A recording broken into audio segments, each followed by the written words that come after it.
sekalian. Selamat pagi. Wah, seger ya pagi ini ya. Haleluya. Ya, kami sama-sama ya kita datang ke hadirat Tuhan pagi hari ini di minggu yang luar biasa ini. Seberapa kita yang kumpul di tempat ini, biarlah kita sama-sama memuji Tuhan dengan segenap hati kami, dengan sepenuh hati, dengan sepenuh jiwa. Bapa yang baik, kami datang pagi ini Tuhan ke hadirat-Mu Bapa. Kami mengucap syukur Tuhan, kami berterima kasih. Sampai hari ini kami ada Tuhan. Semua karena anugerah-Mu, semua karena perkenanan Tuhan, semua karena kemurahan-Mu Tuhan atas hidup kami Bapa. Kami sangat-sangat bersyukur Tuhan. Dan biarlah pagi ini Tuhan, kami mau datang menyembah-Mu Tuhan. Kami mau sujud di hadapan-Mu Bapa, menyembah Raja kami yang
Kami percaya Tuhan, kami dapat lakukan semua perkara Tuhan, asal Engkau beserta kami Tuhan. Bila rencana-Mu yang boleh jadi atas hidup kami Tuhan. Kami bersyukur Tuhan, kami berterima kasih Tuhan. Kami siap Tuhan hari ini Tuhan, menyambut kebaikan-Mu Tuhan, di dalam nama Tuhan Yesus. Haleluya. Amin. Apa kabar Bapak Ibu semuanya? Saya diberkati, kamu diberkati, kita semua diberkati. Puji Tuhan, Allah kita baik, amin. Amin. Allah kita baik, amin. Amin. Sama-sama kita pujikan Allah kita itu.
Di Mazmur 145 ayat 14, firman Tuhan berkata, Tuhan itu penopang bagi semua orang yang jatuh dan penegak bagi semua orang yang tertunduk. Mata sekalian orang menantikan Engkau, dan Engkau pun memberi mereka makanan pada waktunya. Engkau Tuhan yang membuka tangan-Mu dan yang berkenan mengenyangkan segala yang hidup. Tuhan itu adil dalam segala jalannya dan penuh kasih setia dalam segala perbuatannya. Tuhan dekat pada setiap orang yang berseru kepadanya, pada setiap orang yang berseru padanya dalam kesetiaan. Ia melakukan kehendak orang-orang yang takut akan Dia, mendengarkan teriak mereka minta tolong dan menyelamatkan mereka. Tuhan menjaga semua orang yang mengasihinya, tetapi semua orang fasik akan dibinasakannya. Mulutku mengucapkan puji-pujian kepada Tuhan, dan biarlah segala makhluk memuji namanya yang kudus untuk seterusnya dan selamanya. Puji Tuhan. Kami percaya Tuhan, pertolongan kami datang daripada-Mu Tuhan. Dan kami tahu Tuhan, saat kami terus Tuhan memuji memuliakan Engkau Tuhan, itulah letak kekuatan kami Tuhan. Itu tempat kami berteduh Tuhan, tempat kami bersandar Tuhan. Yang bersyukur dan berterima kasih Yesus. Terima kasih Tuhan, terima kasih Yesus. Terima kasih Tuhan.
pengakuan iman kami kepadamu ya Tuhan. Olah kota benteng keselamatan. Engkau gunung batu, tempat perlindungan yang teguh, menara kekuatan kami. Kami tahu dunia semakin tidak menentu. Kami perlu suatu pegangan, dan biarlah kami hanya berpegang pada Tuhan. Karena ketika Tuhan memegang tangan kami, maka kemenangan demi kemenangan akan kami nikmati. Karena Tuhan yang berperan bagi kami. Kau yang berjalan di depan kami, Kau yang membuka jalan kami. Biarlah kami mau mengikut jalan-jalan. Biarlah kami tidak menyimpang ke kiri dan ke kanan, tapi kami memilih untuk mengikuti Tuhan. Apapun itu, kemanapun Tuhan membawa kami. Bahkan ketika Tuhan membawa kami ke dalam lembah air mata, ke dalam lembah bayang-bayang maut, kami tidak takut, karena ada Tuhan bersama dengan kami.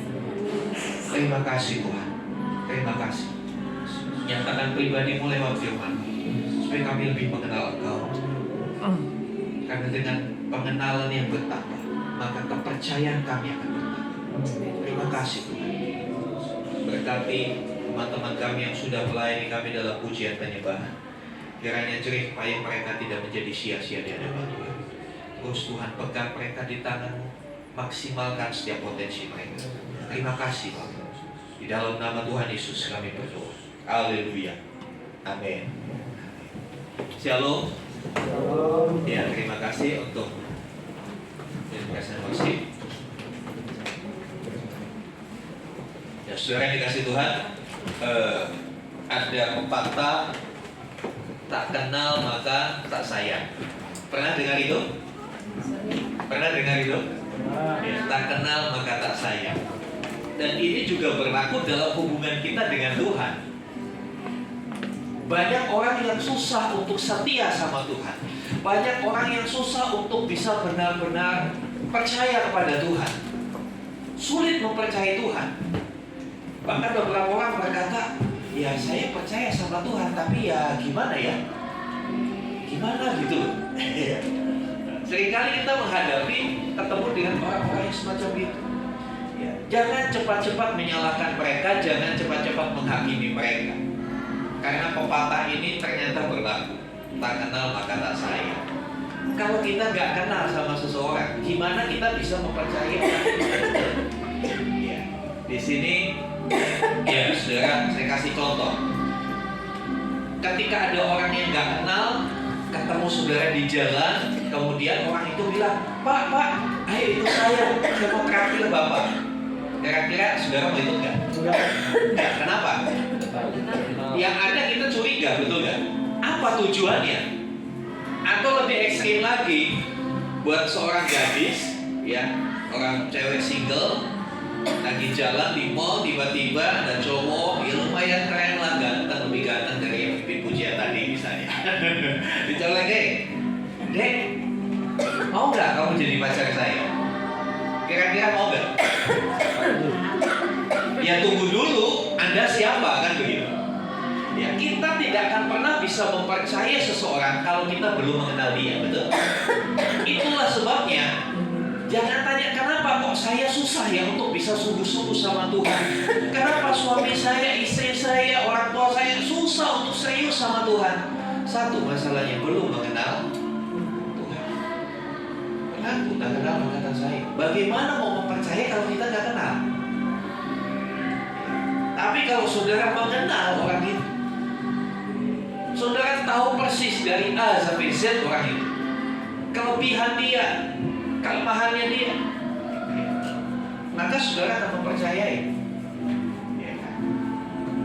Kalau kita kenal orang tua, orang ini suka bohong. Sekali waktu dia ngomong sama kita, langsung percaya nggak saudara? Enggak. Makanya jangan suka bohong ya. Sekali aja saudara bohong, berikutnya susah orang percaya sama saudara. Alah yang lalu aja bohong, padahal hari itu dia ngomong beneran gitu loh.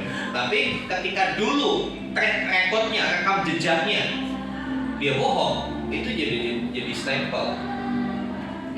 Beda dengan orang yang kita kenal, dia kalau ngomong konsisten, maka dia ngomong apa kita akan percaya. Lalu itu hari ini kita mau belajar mengenal Allah melalui firman-Nya. Saudara yang dikasih Tuhan, Tuhan itu begitu agung, begitu besar, begitu luar biasa, begitu tidak terjangkau.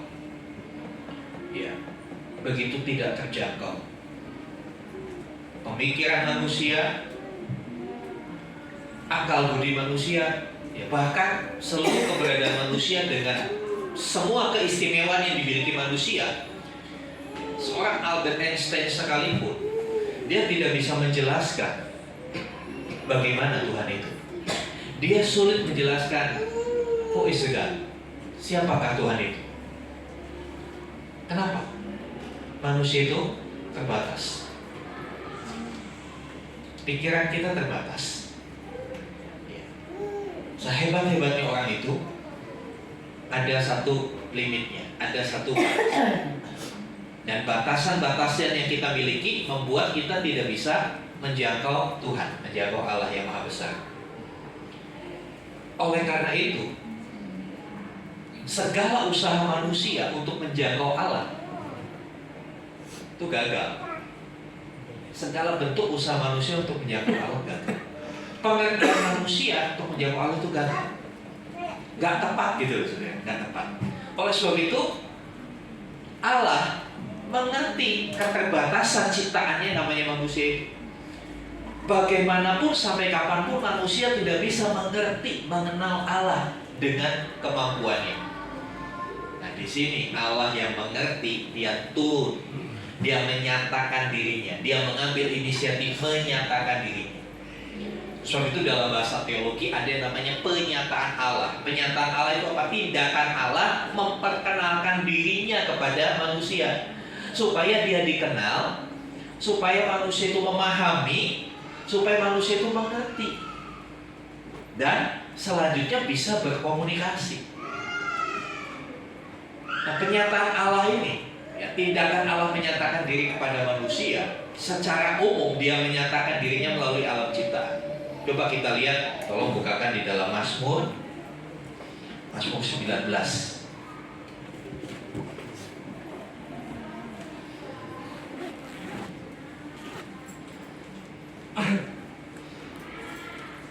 Mazmur 19 ayat 2.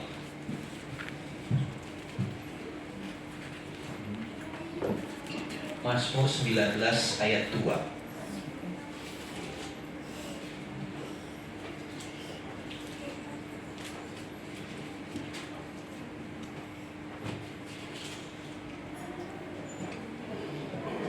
Ya, kalau di sini ayat 3 coba munculkan sebelumnya. Munculkan ayat sebelumnya. Ya. Untuk pemimpin biduan Mazmur Daud, langit menceritakan kemuliaan Allah dan cakrawala memberitakan pekerjaan tangannya. Hari meneruskan berita itu kepada hari, dan malam menyampaikan pengetahuan itu kepada malam. Saudara yang dikasih Tuhan, ayat ini menunjukkan bahwa alam semesta ini menunjukkan bahwa ada Allah. Itulah penyataan umum, penyataan Allah secara umum kepada semua manusia, tidak pilih-pilih. Kenapa? Semua manusia bisa melihat ciptaannya. Semua manusia bisa mengalami, menikmati alam ciptaan, alam semesta ini. Tapi penyataan umum ini hanya membawa manusia kepada satu pengertian, satu pengenalan. Oh, ada kuasa yang lebih dari dirinya. Oh, ada Tuhan. Ya, ada yang disebut Tuhan. Ada satu pribadi yang lebih dari dirinya, bisa menciptakan ini, bisa mengatur ini, bisa mendatangkan hujan. Ya kan? Pada zaman purba, manusia belum bisa menciptakan hujan. Sekarang bisa rekayasa cuaca, ya, karena itu pengetahuan sekelompok awan ditaburi garam, ya, sehingga uap air itu berat, akhirnya turun jadi hujan. Dulu pada mulanya manusia nggak mikir begitu, mereka berpikir kok bisa ya air jatuh dari langit. Lalu manusia berpikir, manusia kan dikasih akal budi, beda dengan hewan. Dia berpikir berarti ada sesuatu yang bikin, saya nggak bisa bikin. Lalu mereka menyebutnya it's God, Tuhan. Tapi pernyataan ini belum lengkap karena hanya secara global. secara umum. Kemudian dikatakan ayat yang kedua, di sini ayat yang ketiga, hari menceritakan kepada hari. Sejarah itu menceritakan bahwa ada yang mengatur segala sesuatu. Hari, dari hari ke hari, dari minggu ke minggu, dari bulan ke bulan, tahun ke tahun, akhirnya terbentuklah satu kronologi sejarah. Dalam kronologi sejarah Allah juga menyatakan diri. Ada peristiwa-peristiwa yang unpredictable, ada peristiwa-peristiwa yang tidak pernah terpikir kok bisa begitu. Contohnya bencana, ya kan? Itu tidak terpikir. Tapi dengan itu Allah menyatakan diri kepada ciptaannya. Kenapa ciptaannya nggak mengenal dia? Kalau kita flashback ke dalam kitab Kejadian, ketika Tuhan menciptakan manusia, pada awalnya Tuhan Allah berbicara, berkomunikasi langsung dengan manusia. Sampai pada satu titik manusia berdosa, terputus hubungan, sehingga manusia tidak mengenal Allah, terpisah. Keterpisahan manusia dengan Allah karena dosa itu yang membuat manusia tidak bisa mengenal Allah. Nah, di sini Allah mengambil inisiatif untuk memperkenalkan dirinya secara umum lewat ciptaan, lewat rangkaian sejarah, lewat apa lagi? Lewat hati nurani. Setiap manusia dikarunia yang namanya hati nurani. Kita bisa merasakan sesuatu ini cocok apa enggak, sesuatu ini benar apa salah, cirinya apa? Ya, kalau saudara merasa yang saudara lakukan itu enggak benar, pasti hatinya enggak gitu. Ya, saya suka kasih contoh begini. Seorang anak di sini, bapak-bapak, ibu-ibu nggak pernah ada yang ngajarin anaknya mencuri kan? Ya, saya percaya saudara tidak akan pernah ngajari anaknya mencuri. Tapi kok bisa ya? Pelajaran di sekolah juga nggak ada ilmu kriminologi di level SD. Ya. Tapi kenapa ya dia bisa mencuri? Minimal curi apa? Curi duit mamanya untuk jajan. Ya kan? Curi makanan adiknya, curi makanan kakaknya. Ketika si anak pertama kali mencuri, saya pastikan. Ya. Atau nggak usah anak deh, kita waktu kita kecil, siapa sih yang pernah mencuri? Siapa yang belum pernah mencuri? Saya ragu kalau kita belum pernah mencuri, karena saya juga dulu pernah mencuri. Iya kan? Ya, waktu pertama kali saya mencuri, itu hati itu gelisah, nggak tenang. Benar apa betul? Wah, gelisah. Ya. Ya, termasuk curi pandang. Kalau di samping ada istri, si suami curi pandang cewek lain itu gelisah pasti. Takut ketahuan. Ya, minggu lalu saya ketemu, ya ini review ya, kasih ilustrasi sebentar. Minggu yang lalu waktu kami pulang, kami singgah di Starbucks gitu ya. Nah, ada kejadian yang menarik, saudara. Ada pasangan, saya nggak tahu ini suami istri atau pacaran, tapi pasangan aja, cowok cewek. Ceweknya cantik, cowoknya lumayan ganteng, duduk berdua. Lalu dari meja lain ada wanita lain, pasangan orang lain, ke toilet melewati pasangan ini. Ya, mungkin artis atau apa saya nggak tahu, atau dia mungkin lagi kena krisis ekonomi. Itu pakai baju itu kainnya kurang. Saudara tahu kainnya kurang? Harusnya segini tapi segini, kan kainnya kurang. Lalu ininya sobek atau kesangkut di pagar apa-apa. Jalan lenggang santai. Yang senyum-senyum punya pengalaman ini. punya pengalaman ya, lihat begituan. Dia ke toilet lewat pasangan ini. Apa yang terjadi, saudara? Si cowoknya lagi ngobrol asik, tiba-tiba langsung begini. Melihat yang jalan itu, melihat makhluk ciptaan Tuhan yang begitu indah yang sedang jalan. Dan istilah saudara kita yang firman Tuhan di tempat ini, dia bilang begini, waduh, dilihat dosa dan dilihat saya. Maksudnya dikasih Tuhan, apa yang terjadi? Istrinya tahu, saudara, langsung ditendang. Kebiasaan. Bukan cuma sekali dua kali. Dia lagi makan snack-snacknya dibejak-bejak begitu. Akhirnya terjadi satu peristiwa yang ya seperti drama-drama Korea gitu, drama-drama romantis. Istrinya dengan sekali hengkang dia bangkit dari tempat duduknya, bukan istrinya, pasangannya. Saya nggak tahu itu suami istri atau bukan. Berdiri langsung tuk keluar. Lalu si cowoknya sambil senyum-senyum ngikutin, tapi senyum-senyum ngikutin yang makhluk indah itu kan udah duduk, Sambil gini, sambil ngelirik juga gitu. Saudara yang dikasih Tuhan, saya percaya, ya, ketika kita berbuat salah, ada kegelisahan dalam hati kita, ada ketidaktenangan, ya, yang ibu-ibu jangan cubit suaminya, kamu suka begitu. Ya, nggak apa-apa kalau hanya sekedar mengagumi ciptaan Tuhan, Betul. tapi jangan kebablasan. Tapi jangan kebablasan. Ya, saudara yang dikasih Tuhan. Lalu, ya dari peristiwa itu kita lihat bahwa segala sesuatu yang tidak baik itu akan mendatangkan kegelisahan, gak tenang, dan itu akan berlanjut menjadi hal-hal yang tidak baik selanjutnya. Dari mana sih? Sebetulnya pria ini punya sinyal dalam hatinya bahwa itu gak benar, ya kan? Tapi nafsunya begitu besar sehingga dia mengabaikan sinyal itu. Berapa banyak kita mengabaikan sinyal hati nurani kita? Berapa banyak kita membungkam sinyal itu, menutupi sinyal itu dengan berbagai alasan yang kita buat.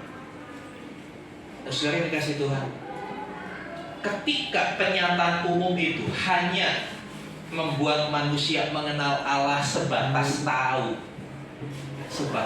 oh ada Allah, ada Tuhan, ada pribadi yang superior lebih dari kita. Ya sudah sebatas itu. Apakah ketika kita melihat pemandangan yang indah, puncak mungkin kita lihat, wah indah, apakah kita langsung bisa mengerti maksud Tuhan? Apakah kita langsung bisa mengerti rencana Tuhan buat hidup kita? Kita hanya bisa mengerti, oh ada Tuhan yang ciptakan. Oleh sebab itu manusia-manusia zaman dulu menamai Allah berdasarkan gejala-gejala Allah, mempersonifikasikan Tuhan yang ada dalam pengertiannya yang begitu kecil itu dengan Tuhan. Kita mengenal kata dewa. Dia melihat langit terbentang luas, lalu disebut, oh ini berarti ada dewa langit. Ketika tiba-tiba ada hujan lebat, wah ini dewa hujan. Ketika ada petir, oh ini dewa halilintar. Kenapa? Karena penyataan umum itu tidak cukup untuk menjelaskan siapa Allah sesungguhnya. Penyataan umum hanya membawa kepada satu kesadaran ada Tuhan, ada Allah. Karena itu Allah tidak tinggal diam. Selanjutnya dalam perjalanan sejarah, Tuhan juga menyatakan dirinya dengan penyataan-penyataan yang lebih khusus. Tujuannya apa? Supaya manusia lebih mengenal Allah, lebih mengenal Tuhan dengan lebih spesifik, lebih mendalam. Ya. Tuhan harus membuka dirinya. Tuhan harus mengambil tindakan.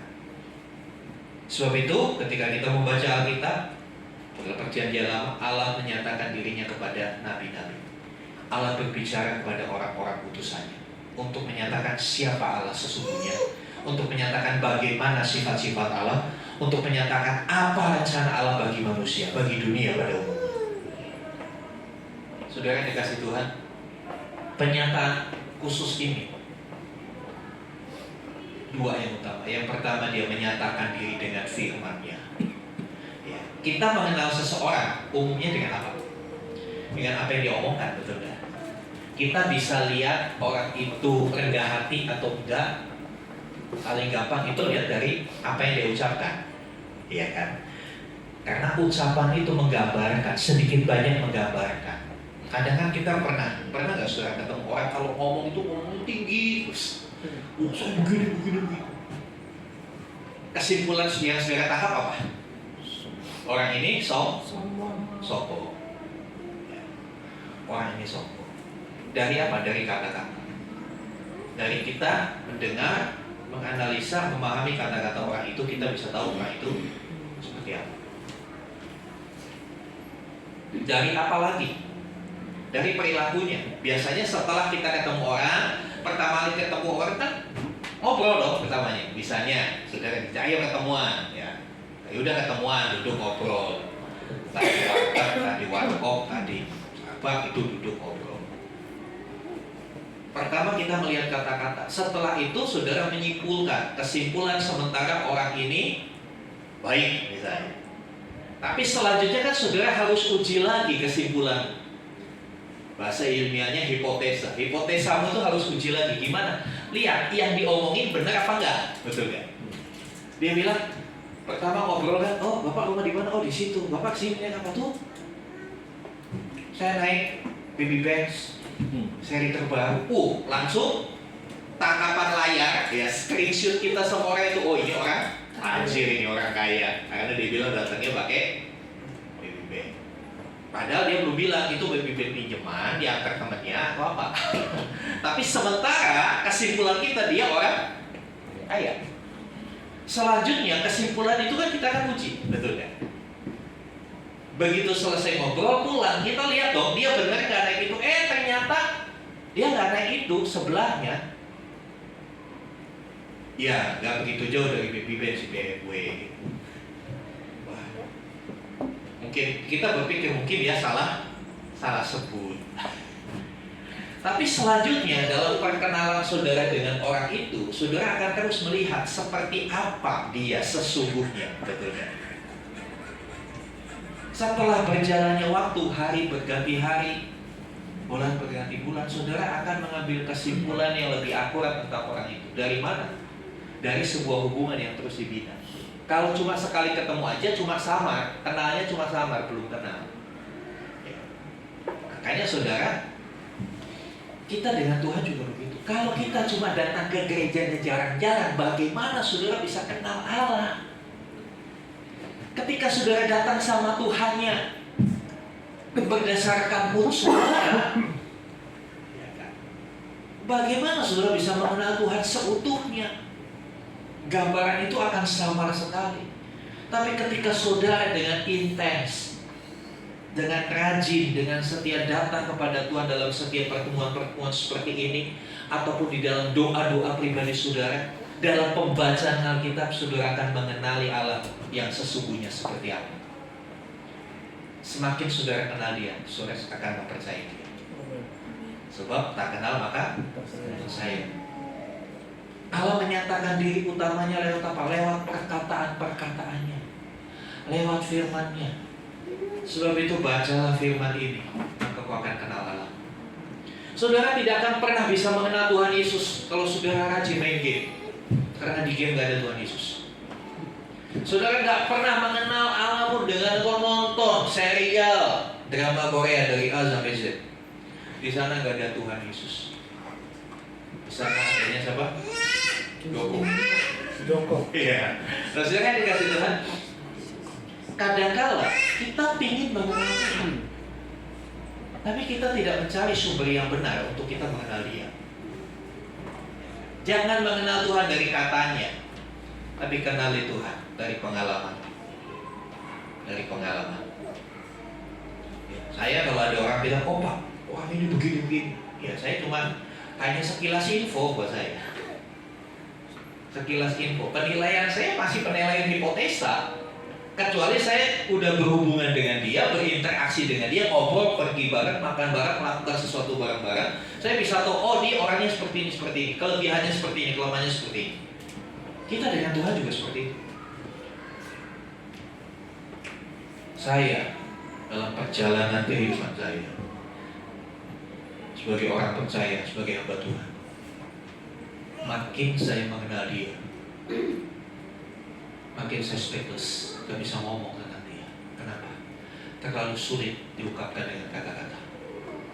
Kasihnya, keajaibannya, wow banget, sesuatu banget, rencananya. Dan saudara tahu, Tuhan juga punya sisi humoris.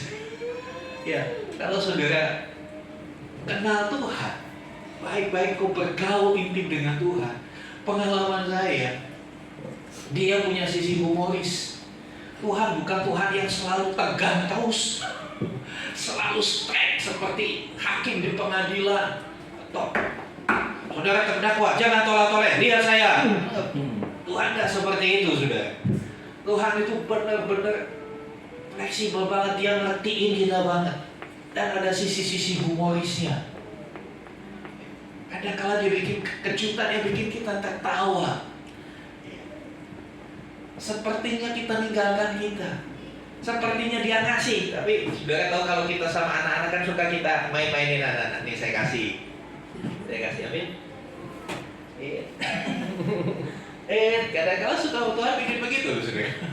Sepertinya berkat itu hampir sampai sama kita, betul kan? Tapi tiba-tiba, ya, sok lagi. Tapi ketika kita tidak sadar, tiba-tiba Tuhan beri. Ya Tuhan ingin ngajak bercanda kita supaya hidup itu tidak terlalu serius. Dari dikasih Tuhan firman-Nya, dari firman-Nya kita bisa mengenal Dia. Firman-Nya itu ungkapan hatinya, ungkapan rencananya, ya kan? Ungkapan pikirannya. Makanya cintai firman, baca Alkitab tiap hari. Jangan bacanya milih-milih ayat yang enak-enak aja. Ketika ketemu ayat di Maleakhi 3 ayat 10 skip. Mereka tahu Maleakhi 3 ayat 10? Itu di kalangan pendeta Pantekosta itu ayat emas yang paling utama. Ya, tentang perpuluhan. Ketika perpuluhan skip lewat. Ya. Ketika berkat yes. Ya. Nah, saudara dikasih Tuhan, baca Alkitab itu seluruhnya. Sama seperti saudara dengar omongan orang, jangan dengar sepotong-sepotong, dengar semuanya. Dari A sampai Z, pidatonya seseorang supaya saudara ngerti, jangan dipotong-potong. Ya. Tapi dengar seluruhnya, baca Alkitab ini keseluruhan. Jangan diambil ayat per ayat. Karena semuanya itu berkaitan, semuanya itu beruntun, semuanya itu menjadi satu kesatuan untuk bisa memahami siapakah Tuhan sebenarnya. Dan selanjutnya, ya, dalam perjanjian lama Allah menyatakan diri lewat firman-Nya, lewat Tauratnya kepada umat Israel. Tetapi mereka gagal, mereka masih gagal juga mengenal Allah. Ya. Coba ayat 7 dari Mazmur 19. Mazmur 19 ayat 7.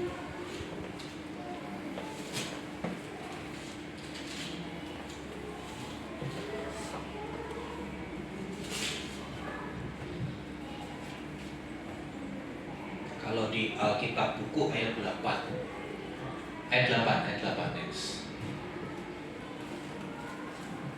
Iya, ayat 8 ya.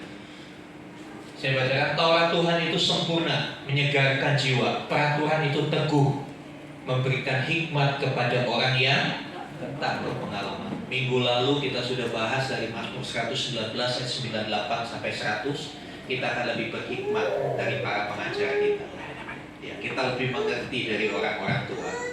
Kayaknya Tuhan menyatakan dirinya lewat firman-Nya. Dan dikatakan firman-Nya itu, Tauratnya itu sempurna. Tauratnya itu sempurna, menyegarkan jiwa.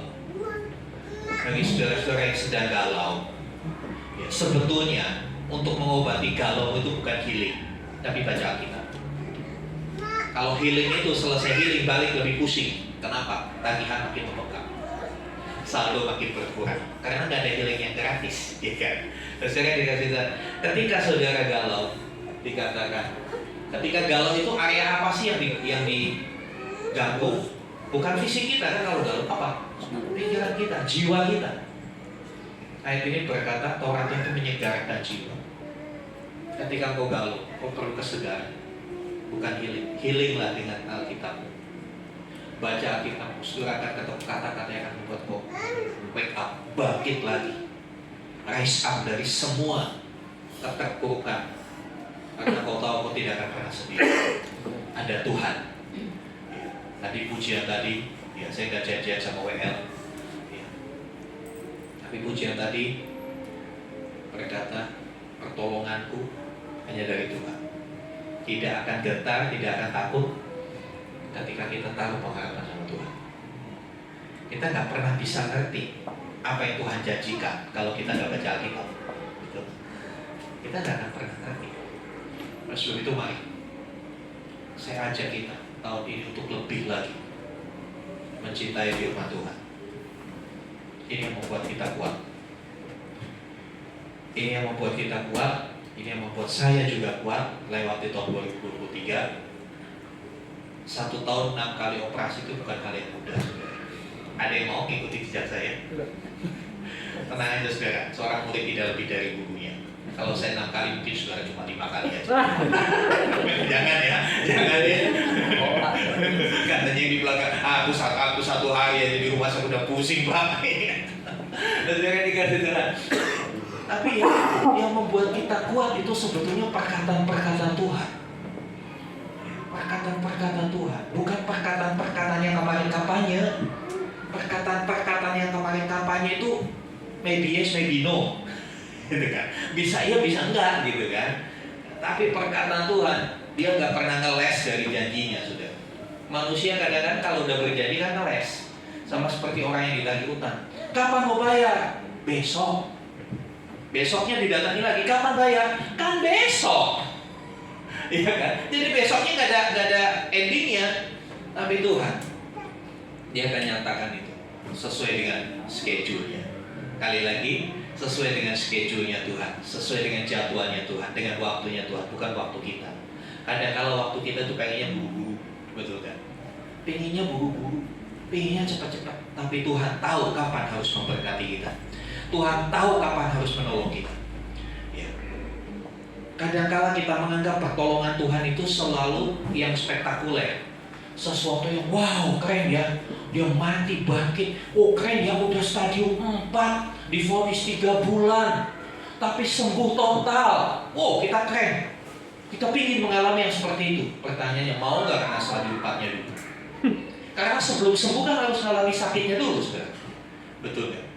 Adakah seseorang yang sehat bersaksi, dia sehat, puji Tuhan saudara, saya disembuhkan dari apa? Iya ya, sakit apa ya? Kalau mau mengalami kesembuhan, saudara harus mengalami sakit dulu. Kalau saudara harus mau mengalami keberkatan, diberkati Tuhan, saudara harus ada di titik nadir di ekonomimu. Ketika saldomu melimpah, depositomu banyak, asetmu melimpah, kontrakanmu di mana-mana, lalu saudara berkata, Tuhan, saya ingin mengalami berkat dari Tuhan. Itu kan ironis. Kadang-kadang kita nggak menyadari berkat yang Tuhan berikan day to day, dari hari ke sehari. Kita mikirnya selalu yang gede-gede. Mentang-mentang gerejanya di depan mall yang gede, Tuhan berikan saya berkat yang gede supaya pulang gereja bisa keseberang. Saudara, kita nggak sadar. Saya selalu katakan, COVID itu mengajari kita banyak hal. Betapa mahalnya yang namanya oksigen. Kita nggak pernah bersyukur buat oksigen yang tiap hari kita hidup. Entah berapa liter hari ini saudara sudah menghirup oksigen itu. Tapi pernahkah bilang, Tuhan terima kasih buat oksigen? Gak usah bayar. Kalau di ICU itu 1 tabung itu mahal, saudara. Ya kan? Kadang-kadang kita mengabaikan pekerjaan Tuhan, berkat-berkat Tuhan, karya Tuhan. Dia kelihatannya kita sepele banget sih itu.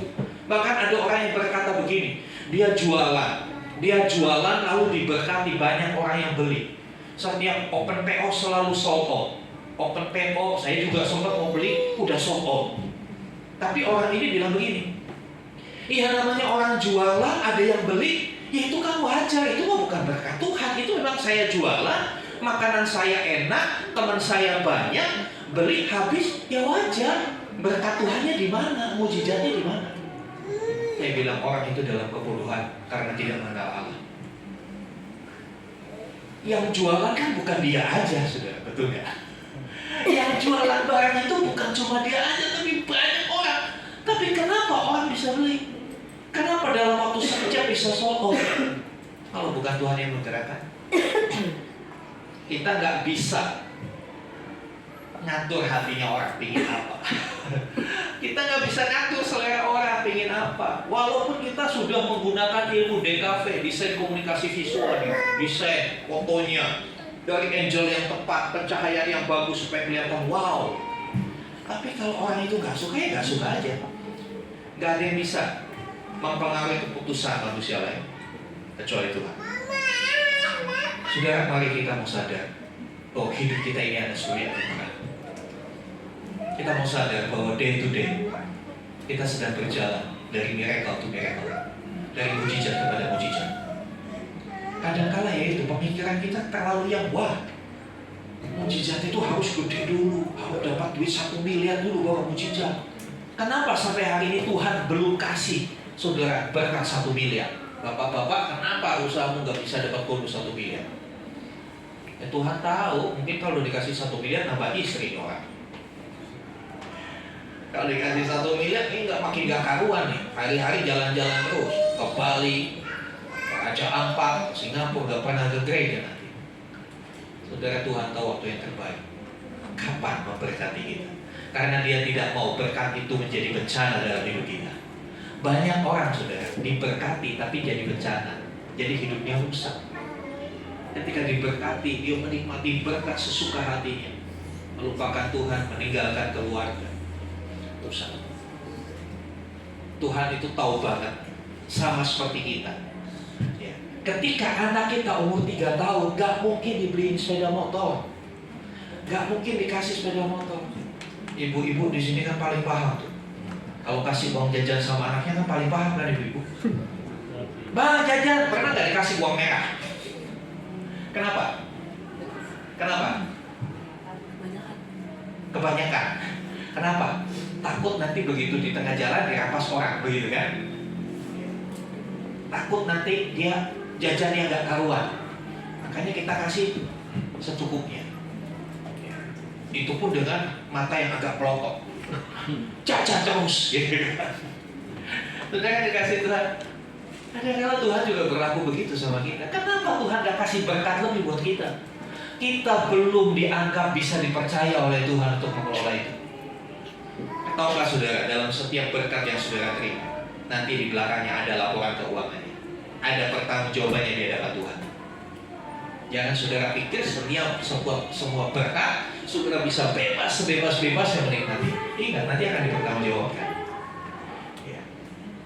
Dan saya mau ingatkan, dalam setiap rupiah yang ada di dalam kantongmu, yang ada di dalam dompetmu, yang ada di dalam berangkasmu, yang ada di dalam rekeningmu, ada sebagian milik orang yang harus kau salurkan.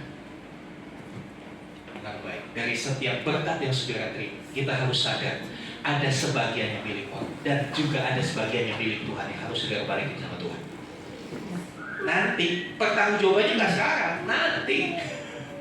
nanti dipertanggungjawabkan ketika kita menghadap tahta pengadilan Allah, di mana di sana kita nggak bisa menyewa lawyer,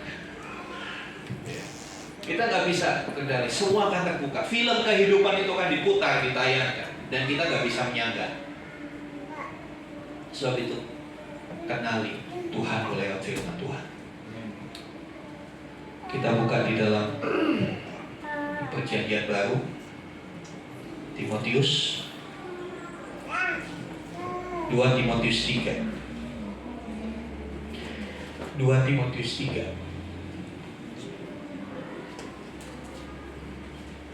ayat 15 sampai 17. 2 Timotius 3 ayat 15. Ingatlah juga bahwa dari kecil engkau sudah mengenal kitab suci yang dapat memberi hikmat kepadamu dan menuntun engkau kepada keselamatan oleh iman kepada Tuhan Yesus. Saudara yang dikasih Tuhan, firman Tuhan itu akan membawa kita mengenal keselamatan. Firman Tuhan itu akan menuntut kita kepada keselamatan.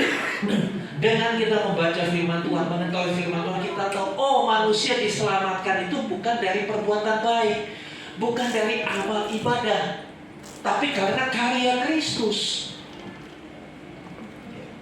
Ini surat Rasul Paulus kepada Timotius yang masih muda. Dia katakan, ingatlah bahwa dari kecil engkau sudah mengenal kitab suci. Bayangkan, Timotius dikatakan dari kecil. Ya. Kalau Edo ini udah gak bisa dikatakan dari kecil. Dia masih kecil, enggak udah gede, dia udah dewasa. Dari kecil engkau sudah mengenal kitab suci. Siapa yang memperkenalkan? Orang tuanya, ibunya dan neneknya. Ibunya Timotius dengan tekun mengajarkan pokok-pokok iman kepada Timotius. Pertanyaannya, ibu-ibu, apa yang kau ajarkan kepada anak-anak? Bapak-bapak, apa yang kau ajarkan kepada anak-anakmu? Apakah kau mengajarkan dasar-dasar iman? tanggung jawab kita, saudara. Karena pendidikan iman Kristen bukan hanya di gereja, tapi yang utama di rumah. Orang Israel itu, mereka dikatakan hendaklah engkau memperkatakan kitab Taurat ini siang dan malam, ketika engkau duduk ataupun berbaring, ketika engkau tinggal dalam rumah atau bepergian, engkau harus memperkatakan itu berulang-ulang. Ya, harus berulang-ulang, karena manusia itu pada dasarnya susah ingat, gampang lupa. Betul gak, saudara? Kita itu susah untuk ingat, tapi untuk lupa itu gampang. Gampang. Ingat itu susah. Kecuali utangnya orang, kesalahan orang itu gampang sekali diingat. Tapi kebaikan orang, pertolongan orang itu gampang dilupakan. Tapi enggak dengan saudara di sini. Ya. Sebab itu firman Tuhan berkata, perkatakanlah kitab Taurat ini berulang-ulang. Timotius dari kecil udah ngerti, udah diajar tentang kitab suci. Ya, memberi hikmat. Firman Tuhan memberi hikmat. Sekali lagi, firman Tuhan itu memberikan kita hikmat. Apa sih hikmat? Hikmat bukan sekedar pengetahuan, tapi hikmat adalah kemampuan spiritual untuk menerapkan apa yang kita tahu dalam kondisi tertentu dengan tepat. Gampangnya hikmat itu, kita dikasih kemampuan untuk bisa menyelesaikan masalah kita. Nih, kalau ada masalah ini, solusinya seperti apa? Itu hikmat. Contoh hikmat yang paling dahsyat itu hikmatnya Salomo. Ketika dua orang ibu rebutan anak. Pasti saudara pernah dengar cerita ini. Kalau belum pernah dengar, nanti ikut sekolah minggu, nanti pasti ada materi itu. Ya, dua orang ibu ambil rebutan. Yang satu melahirkan, satu melahirkan. Lalu mereka tidur dalam satu kemah. Malam-malam satu bayi meninggal, ketindih. Zaman dulu belum ada ditandai gitu ya. Lalu dua orang ini berebut. Dia menindih anakku, yang masih hidup ini punyaku. Jadi rebutan anak. Akhirnya mereka menghadap raja, dan disitulah hikmat bekerja. Hikmat itu pengetahuan untuk menyelesaikan masalah dengan tepat. Raja Salomo bilang apa?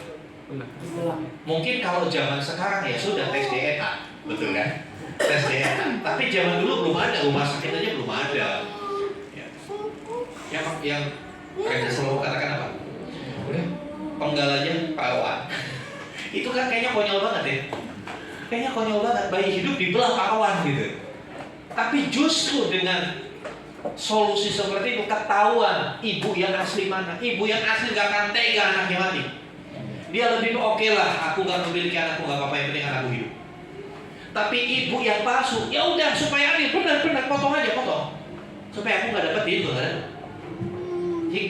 Hikmat itu seperti itu. Masalah ini begitu pelik. Jangan bandingkan kejadian itu di zaman sekarang. Di zaman sekarang ada tes DNA, ada lihat tampakan wajahnya mirip siapa. Zaman dulu nggak ada, nggak ngerti mereka begitu. Tapi Salomo dengan hikmat Allah langsung. Sepertinya solusinya itu kan konyol. Ada orang yang mengkritisi kekristenan, mengkritik Kristen. Oh, Alkitabnya orang itu nggak benar, ngajar umatnya barbar. Tuh Raja Salomo, masa ada masalah bayi itu dipotong, itu kan melanggar hukum Taurat. Ini gimana ini? Itu hikmat dunia itu dangkal. Hikmat dunia orang Betawi bilang PA atau PDAK. Tapi Salomo bisa kasih itu, dan akhirnya ketahuan kan siapa ibu yang sebenarnya. Ibu yang sebenarnya bilang sudah ambil aja, ambil, jangan dipotong, ambil. Di situ Salomo tahu, kasihkan dia ibu yang sebenarnya. Saudara, kita perlu hikmat seperti itu, betul ya? Di hari-hari ini, ketika ada tawaran dari dunia, pertimbangan apa yang kita pakai? Apakah kita memakai pertimbangan dunia, atau kita kembali pertimbangan firman Tuhan yang adalah sumber segala hikmat? Kadang-kadang pertimbangan kita kan hanya pertimbangan duniawi. Ingat, pikiran kita itu PA semua, pendek akal semua. Tapi pikiran Allah itu jauh melampaui apa yang kita bisa pikirkan. Selanjutnya dikatakan, next ayat yang ke-16. Segala tulisan yang diilhamkan Allah, ini merujuk kepada Alkitab, pada kitab suci. Segala tulisan yang diilhamkan Allah memang bermanfaat untuk mengajar. Yang pertama, Alkitab itu untuk mengajar. Apa sih tujuannya mengajar? Ya supaya tahu. Dan mengajar itu harus membawa perubahan. Setelah diajar ada perubahan. Kalau saudara belajar tentang kesehatan, saudara akhirnya tahu bagaimana merawat kesehatan dengan benar. Ya. Kalau saudara diajar tentang ekonomi, saudara tujuannya pelajaran itu diberikan supaya saudara bisa mahir mengelola ekonomi, sehingga tidak jatuh dalam masalah-masalah ekonomi, kan seperti itu. Firman Tuhan mengajar, apa yang diajarkan? Dia mengajarkan tentang kehidupan, bagaimana kita menjalani kehidupan di atas dunia ini. Bagaimana kita harus melewati hari demi hari. Bagaimana kita harus bersikap, berpikir, berperilaku. Saudara dikasih Tuhan, selanjutnya firman Tuhan itu untuk menyatakan kesalahan. Ya, untuk menyatakan kesalahan. Dunia berusaha mengajarkan bagaimana menutupi kesalahan. Bagaimana kita lari dari masalah, lari dari kesalahan. Tapi firman Tuhan mengajar kita untuk menyatakan, nih loh, kamu salahnya di sini. Ketika Tuhan sudah menyatakan kesalahan kita, apa respon kita? Banyak kali orang ketika sudah dinyatakan kesalahannya marah. Ya memang manusia pada dasarnya itu lebih suka dipuji daripada dikritik. Manusia lebih suka dipuji daripada dievaluasi hidupnya. Betul kan? Rasanya gak nyaman gitu kalau dievaluasi. Rasanya aduh kok gini banget sih, padahal kan saya udah begini. Tapi firman Tuhan sendiri punya fungsi untuk mengevaluasi, mengkritik, merevisi hidup kita. Supaya apa? Supaya kita jadi lebih baik, itu aja. Tuhan itu bukan mau menghakimi, tapi Dia menyatakan kesalahan kita, menuntun kita kepada pertobatan. Selanjutnya, bukan hanya menyatakan kesalahan, memperbaiki kelakuan. Yang pertama dikatakan mengajar. Apa yang diajar? Kebenaran tentang kehidupan. Setelah kita tahu kebenaran, kita dievaluasi, dinyatakan bagian mana dari hidup kita yang salah. Bidang apa yang kita salah? Mungkin salah kelola keuangan, salah kelola kesehatan, salah dalam berkomunikasi dengan pasangan. Itu dinyatakan. Ketika salah, bukan cuma ya udah kamu salah. Enggak. Tuhan itu menyatakan untuk memperbaiki kelakuan. Yang salah itu akan diperbaiki kalau kita belajar dari firman Tuhan. Dia akan tuntun. Berbicara seorang dengan yang lain dengan lemah lembut. Firman Tuhan mengajar kita. Kasih menutupi segala sesuatu. Pengertian kasih menutupi segala sesuatu bukan orang salah ditutupi. Tapi kasih menutupi segala sesuatu punya pengertian bahwa oke lah, kemarahan, kebencian kita ditutup oleh kasih. Gak usah lagi pakai begitu-begitu hidup kita, tapi gunakanlah kasih. Ya. Lalu selanjutnya, untuk mendidik orang dalam kebenaran, ya kita perlu dididik. Dan pendidikan itu gak bisa sebentar. Kali lagi saya tekan, pendidikan itu gak bisa sebentar. Pendidikan itu setiap waktu, harus jangkanya panjang. Seumur hidup kita didik terus oleh Tuhan. Saudara, dahsyat firman Tuhan. Dia nyatakan dirinya. Karena tujuannya satu, bukan cuma kita tahu bahwa ada Allah. Karena iblis juga tahu dan mereka mengaku bahwa ada Allah. Loh, saudara jangan pikir iblis nggak tahu. Iblis ngakui. Kita kadang-kadang nggak ngakui. Iblis saja ngaku, kita nggak ngaku, kan konyol kita. Bukan hanya kita mengakui ada Allah, tapi kita harus mengenal Dia. Apa yang menjadi isi hatinya? Apa yang menjadi pikiran-pikiran Allah? Apa yang menjadi kerinduannya buat saudara dan saya? Ketika kita sudah tangkap, kita akan menikmati hidup yang dipimpin oleh Tuhan. Ketika kita bisa mengenal Allah, kita bisa tahu hidup ini akan selalu baik-baik saja ketika kita bersama dengan Tuhan. Kenapa hidup kita tidak baik-baik saja? Selalu saya katakan, ketika orang datang sama saya membawa setumpuk masalahnya, Pak ini begini. Yang saya tembak bagaimana? Selalu saya katakan, bagaimana hubunganmu dengan Tuhan? Selalu saya katakan begitu. Bagaimana hubunganmu dengan Tuhan? Karena kuncinya itu, kita kenal Tuhan, kita tahu hatinya, kita bisa ngikuti maunya dia. Kita kadang-kala gak mau mengenal Tuhan. Kita terlalu sombong, kita berkata semua bisa. Beberapa orang berkata kepada saya, Pak, gak usah ajari saya tentang bisnis, Pak. Tuhan Yesus kan gak pernah bisnis.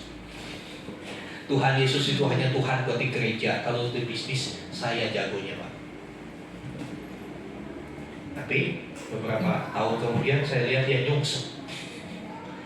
Saudara, Tuhan itu Tuhan atas segala bidang hidupmu. Ya, Tuhan itu Tuhan atas segala bidang hidupmu. Jangan cuma berpikir Tuhan itu urusan rohani aja, urusan di gereja aja. Tuhan itu Tuhan atas seluruh aspek hidup kita. Makanya saudara, bagaimana kita bisa mau sayang Tuhan? Bagaimana kita mau mengasihi Tuhan kalau kita gak kenal Dia? Ya. Mari kenali Dia lewat firman-Nya. Sama-sama kita bagi berdiri datang pada Tuhan.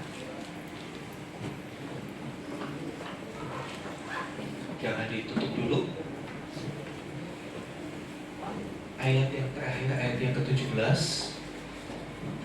Ya, setelah Tuhan memperbaiki kehidupan kita, ya, firman Tuhan itu akan mengerjakan ini, saudara. Dengan demikian, tiap-tiap manusia kepunyaan Allah. Siapa manusia kepunyaan Allah? Siapa? Bilang dengan penuh keyakinan saya. Siapa manusia kepunyaan Allah? Oke. Diperlengkapi untuk setiap firman Tuhan itu melengkapi kita bagaimana melakukan perbuatan yang baik. Bukan baik menurut kita, tapi baik menurut standarnya Tuhan. Iya. Kita tundukkan kepala, saya undang tim presentasi untuk kembali ke tempatnya.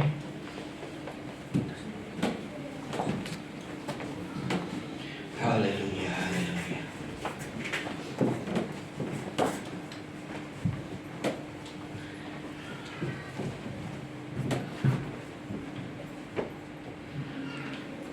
Haleluya, haleluya. Haleluya, haleluya. Seberapa kita sudah mengenal Tuhan?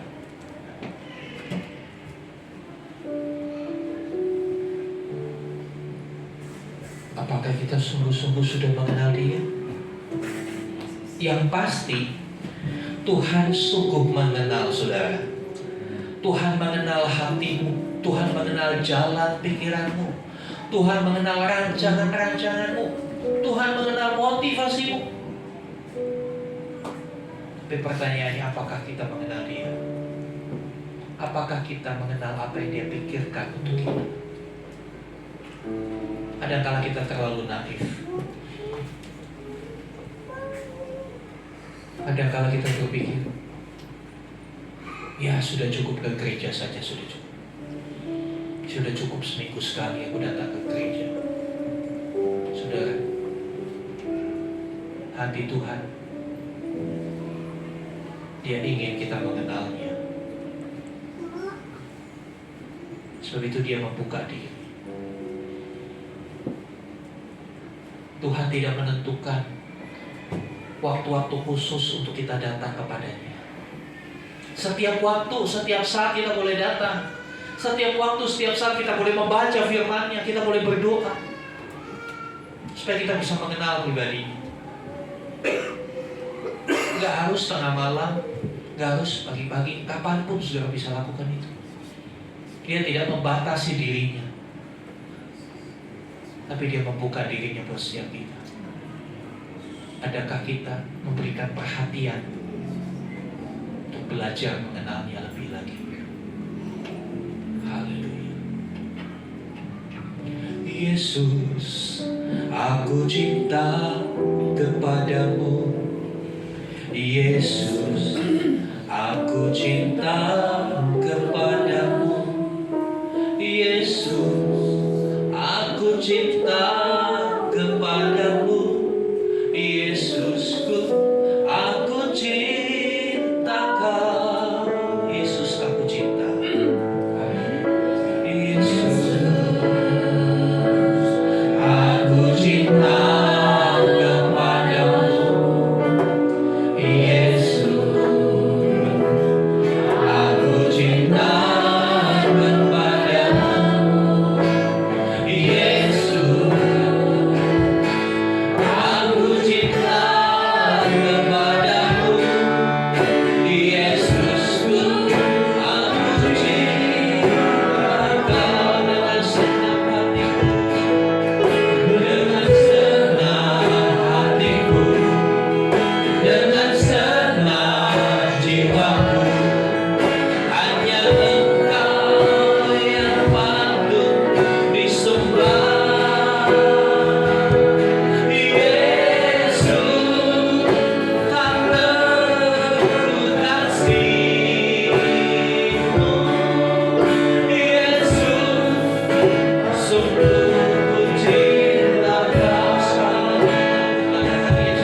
manusia. Dia adalah Allah yang menjadi manusia untuk berinteraksi langsung dengan manusia, untuk memperkenalkan dirinya kepada manusia. Kepada saudara dan saya, Dia ingin dikenal. Dia ingin kita mengenal Dia lebih daripada kita mengenal siapapun. Kasih-Nya, kalau saudara bisa mengenal kasih-Nya, bukan melihat betapa dirimu dikasihi oleh Tuhan, betapa untuk hidupmu Dia rela berkorban, bahkan untuk setiap kesalahanmu Dia rela mati. Kenapa kita ulang-ulang kesalahan itu? Apakah kita ingin menyalibkannya Dia kembali? Semakin kita mengenal Dia, kita akan terkagum dengan hatinya, dengan karyanya, dengan kasihnya.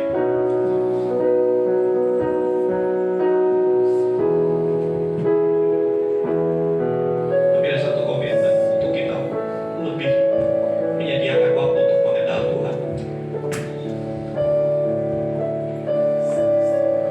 Biarlah Roh Kudus membantu kita untuk kita lebih mengenal Dia, Sang Firman yang menjadi manusia itu. Mari katakan, Yesus, aku cinta kepadamu. Aku cinta kepada Biarlah pujian ini keluar dari hatimu. Yesus. Aku cinta kepadamu, Yesus. Aku cinta kepadamu, Yesus. Aku cinta dengan senang hatiku, dengan senang hatiku, dengan senang jiwaku. Hanya Engkau yang patut disembah, Yesus. Tak terukur kasih-Mu, Yesus. Sungguh ku cinta Kau, Yesus. Aku cinta.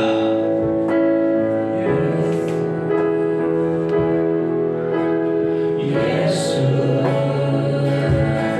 aku cinta kepadamu, Yesus. Aku cinta kepadamu, Yesus.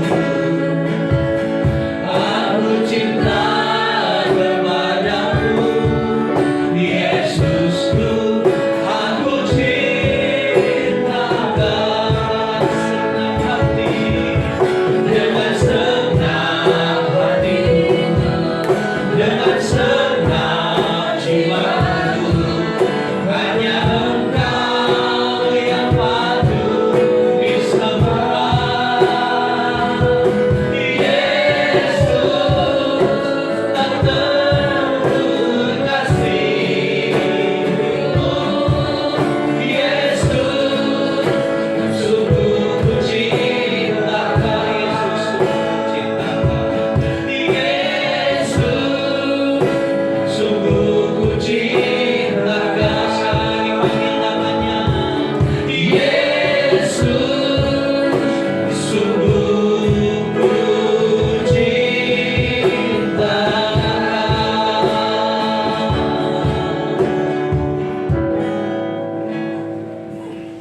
Terima kasih untuk cinta-Mu, Tuhan.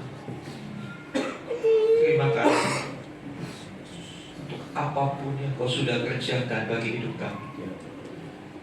Kau sudah mati bagi kami.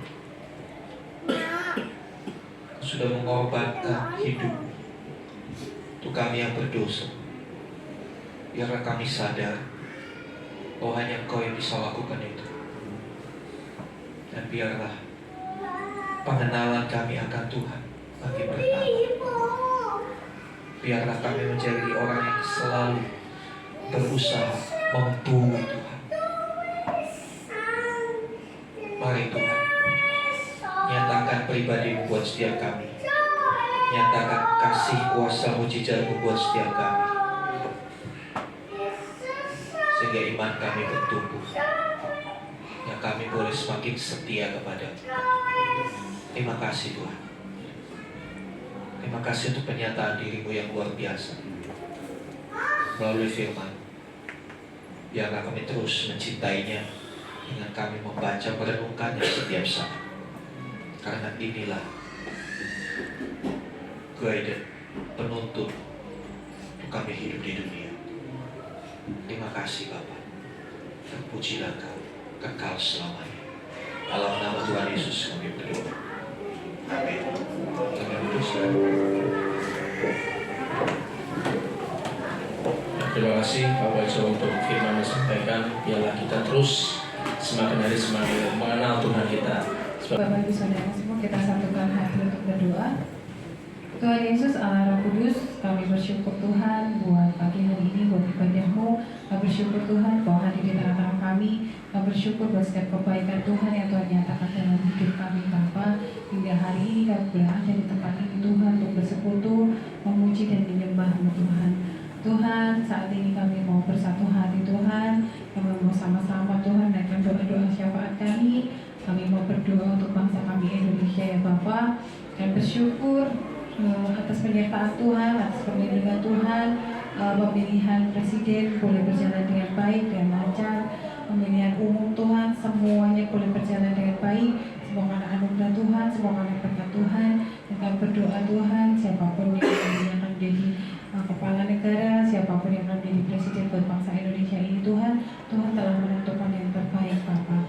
Dan melalui beliau Tuhan, negara ini boleh dibawa menjadi yang lebih berkembang, lebih maju Tuhan, lebih sejahtera Tuhan. Dan kami Tuhan yang ada di dalamnya Tuhan boleh merasakan kasih Tuhan, kebaikan Tuhan, Tuhan dalam kehidupan berbangsa dan bernegara Tuhan. Kami berdoa supaya Indonesia ini Tuhan tetap dipenuhi dengan kemuliaan-Mu. Kami berdoa Tuhan Indonesia Tuhan ada dalam tangan kendali-Mu Tuhan Yesus, ada dalam kontrol Tuhan, sehingga Indonesia ini menjadi negara yang baik Tuhan Yesus Bapa, dan kami semua bersejahtera di dalamnya Bapa. Tuhan, kami juga berdoa Tuhan terlebih lagi Tuhan untuk siapapun yang nanti Tuhan percayakan untuk mendampingi beliau dalam bertugas Tuhan, memimpin bangsa ini Tuhan, setiap pemimpin daerah juga Tuhan Bapa, kami percayakan ke dalam tangan kuasa-Mu Tuhan, beri hikmat dan beri kebijaksanaan sehingga boleh memimpin bangsa ini Tuhan dengan takut akan Tuhan. Dan kami rindu Bapa bahwa di negara kami Indonesia ini banyak jiwa diselamatkan, banyak jiwa mengenal Engkau Tuhan kami Yesus Kristus sebagai Tuhan dan Juru Selamat yang hidup Bapa. Kami rindu Indonesia melihat kemuliaan-Mu Bapa. Kami rindu terang Tuhan turun atas bangsa kami Indonesia Bapa, dan kami rindu Tuhan dalam nama Tuhan Yesus Kristus dipermuliakan atas bangsa kami Indonesia Bapa. Terima kasih Tuhan, terima kasih. Kami juga mau bersatu hati Tuhan, kami juga mau berdoa buat GPD Impactful Community Tuhan. Kami bersyukur Bapak untuk keberadaan gereja ini Bapak, gereja yang boleh menjadi dampak Tuhan, boleh menjadi terang, boleh menjadi teladan buat orang-orang di sekitar kami Bapak. Khusus kami berdoa buat gembala kami Bapak Pendeta Raja Irawan Karyadi beserta Ibu Dia dan kedua putrinya Bapak. Kiranya tangan Tuhan senantiasa menyertai keluarga ini. Tuhan memberkati, Tuhan menyertai, dan biarlah Tuhan senantiasa mengasihi keluarga ini Bapak, keluarga yang Tuhan pilih untuk melayani di tempat ini. Kami percaya Bapak Kau mengerti segala sesuatu yang mereka rindukan, segala sesuatu yang mereka perlukan, mereka butuhkan, Tuhan sediakan. Kami berdoa supaya berkat Tuhan, anugerah Tuhan, kasih setia Tuhan melimpah atas keluarga Bapak Pendeta Raja Tuhan, sehingga nama Tuhan semakin dipermuliakan melalui kehidupan keluarga mereka Bapak. Terima kasih Tuhan, terima kasih Tuhan. Kami juga berdoa Tuhan untuk kelangsungan gereja GBT Impactful Community ini Bapak. Tuhan yang membuat kami ada, Tuhan membuat gereja ini ada. Kami berdoa dalam nama Tuhan Yesus, biarlah Tuhan tetap pimpin gereja ini untuk semakin maju di dalam Engkau, semakin berkembang, semakin banyak jemaat yang datang memuliakan nama-Mu, menyembah Engkau. Bahkan setiap kami yang ada di tempat ini Bapak semakin lebih lagi mengenal Engkau Tuhan, semakin lebih lagi Tuhan dekat kepada-Mu Bapak. Dan kami berdoa Tuhan supaya gereja ini menjadi dampak Tuhan, menjadi terang, menjadi teladan bagi banyak orang Bapak, sehingga keberadaan kami Tuhan boleh membawa sukacita, membawa damai sejahtera bagi sekitar kami Bapa, dan banyak jiwa boleh diselamatkan melalui gereja kami Bapa. Juga kami berdoa Bapa, jikalau kami merindukan Tuhan punya gedung gereja sendiri Tuhan, tempat ibadah yang permanen, kami berdoa di dalam nama Tuhan Yesus. Tidak ada yang mustahil buat Engkau Tuhan, tidak ada yang tidak mungkin buat Engkau Tuhan. Kami percaya Bapa, Tuhan menyediakan tempat yang tepat, Tuhan menyediakan biaya yang kami perlukan, Tuhan juga memberikan pada waktu yang tepat. Kami percaya rencana-Mu indah Tuhan atas gereja ini Bapa. Kami percaya Bapa bahwa Engkau sendiri yang akan memberikan tempat terbaik bagi kami Bapa. Juga kami berdoa Tuhan buat setiap kebutuhan keuangan kami Tuhan yang kami perlukan untuk biaya operasional gereja ini. Kami percaya Tuhan Kau menyediakan seluruhnya sehingga kami tidak kekurangan Bapa. Apapun yang kami perlukan Tuhan, dan untuk biaya menyewa pokok ini Bapa, kami percaya Tuhan juga menyediakan di dalam nama Tuhan Yesus. Bapa, kami juga berdoa Tuhan buat setiap pengurus gereja, Tuhan berkati setiap pengurus yang bertanggung jawab yang mengelola gereja ini Bapa, biar anak Tuhan rapi mereka, berikan hikmat, berikan kebijaksanaan, berikan anugerah-Mu Tuhan, supaya mereka boleh mengelola gereja ini dengan baik oleh karena tuntunan dan penyertaan Tuhan. Terima kasih Tuhan Yesus, terima kasih. Kami juga berdoa buat setiap jemaat-Mu di tempat ini Bapa. Kami percaya Tuhan Kau mengerti setiap pergumulan kami satu demi satu. Kami percaya Tuhan Engkau melihat mereka Tuhan satu demi satu lebih dekat lagi Bapa. Bahkan buat saudara-saudara kami yang sakit Tuhan, kami percaya di dalam nama Tuhan Yesus, Tuhan sembuhkan untuk Ibu Misi, Pak Lucu, Pak Willy, saudara-saudara kami yang lain Tuhan yang dalam pergumulan sakit penyakit Tuhan oleh bilur-bilur dalam Yesus. Kami berdoa di dalam nama Tuhan Yesus, mereka dijamah, mereka disembuhkan Bapa. Kami bersatu hati Tuhan, kami sepakat di dalam nama Tuhan Yesus, mereka sudah sembuh Tuhan. Terima kasih Tuhan Yesus, terima kasih. Kami juga berdoa buat saudara-saudara kami yang saat ini bergumul secara ekonomi Bapa. Tuhan, Engkau Allah yang menyediakan, Engkau Allah yang mengasihi kami. Kami percaya Tuhan Kau membukakan tingkap-tingkap langit Tuhan untuk memberkati setiap kami Tuhan, sehingga kami boleh menerima berkat-Mu dengan sukacita Tuhan, dan kami boleh menjalani kehidupan kami Tuhan dengan kecukupan Tuhan, tidak kekurangan apa. Berkati juga anak-anak kami Tuhan, kami percayakan kehidupan mereka ke dalam tangan kuasa Tuhan, Tuhan yang urapi, Tuhan yang berkati mereka sehingga mereka boleh bertumbuh, berkembang dengan baik dalam takut akan Tuhan dan pengenalan akan Engkau Tuhan. Terima kasih Tuhan Yesus, terima kasih. Kami selanjutnya mau terima berkat yang daripada Tuhan kami Yesus Kristus. Bapa di surga, kami menyerahkan juga Mama Chelsea yang sementara ada di kampung merawat orang tuanya yang sakit. Kiranya Tuhan berikan kekuatan buat ibu ini. Tuhan juga menjamah opung supaya operasi semua berjalan dengan lancar. Terima kasih Bapa. Kami bersyukur di dalam nama Tuhan Yesus. Haleluya. Amin. Silakan duduk saudara. Ada sesuatu. Sekarang saudara yang dikasih Tuhan, terimalah rahmat anugerah dari Bapa di surga di dalam kasih dan karya Tuhan Yesus Kristus. Persekutuan pengurapan Roh Kudus menyertai hari-hari hidup. Terimalah berkat-berkat jasmani, terlebih lagi berkat rohani. Diberkatilah apapun yang kau kerjakan, apapun yang kau usahakan menjadi berhasil dan beruntung di dalam Tuhan. Dan jadilah berkat dimanapun Tuhan menempatkan saudara. Karena itu pergilah, jadikanlah semua bangsa muridku. Baptislah mereka dalam nama Bapa dan Anak dan Roh Kudus. Dan ajarlah mereka melakukan segala sesuatu yang telah kuperintahkan kepadamu. Dan ketahuilah aku menyertai kamu senantiasa sampai kepada akhir zaman. Demikianlah Tuhan Yesus akan datang kembali, menjemput saudara dan saya, membawa kita masuk dalam kebahagiaan kekal, supaya di mana Tuhan Yesus berada, di situ pun kita boleh berada. Kami terima segala berkat Tuhan dengan penuh iman di dalam nama Tuhan Yesus Kristus. Haleluya, haleluya. Amin.